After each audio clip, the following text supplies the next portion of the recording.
न पढ्नलाई पढ्न त आइहाल्छ नि त्यस कारण नआए हुन्छ यहाँ मिलाउनु पर्दैन दुईपट्टिबाट मिलाउँदै राख्नुपर्छ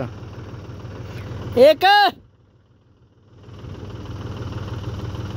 फेरि एकबार कमी आयो भने त पैसा काटिहाल्यो नि तेरो भाइ पढ लेखेको हो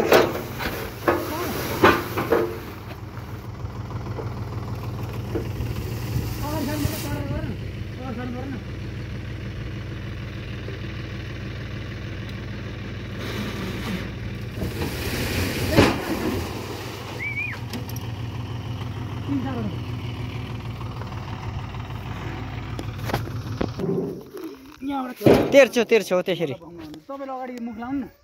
अलिक छेउमै पेलौँ लाइन त्यसरी राख भाइ आउनु ल ओ भन्दै कुद्छ नि बुढा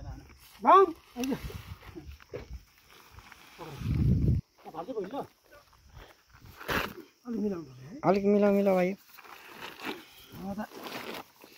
त लिक भएर फेरि खेराक फेरि नदेखाने यहाँ सिमेन्ट बोक्ने भरिया भन्छ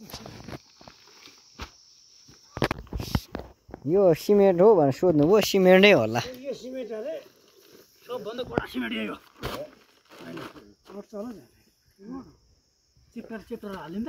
होइन भयो मिलाएर होस् न 5 लाइनमा बसिहाल्यो नि 5 5 25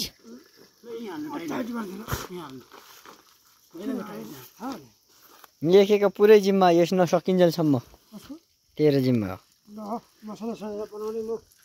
सधैँ छिन्थेँ पैसा चाहिएको दसैँ खर्च दसैँको तिहार खर्च दसैँ पनि मान्न फेरि दसैँ त अर्को साल आउँछ मसला भोलिहाल्छ ट्र्याक्टर दिइहाल्छु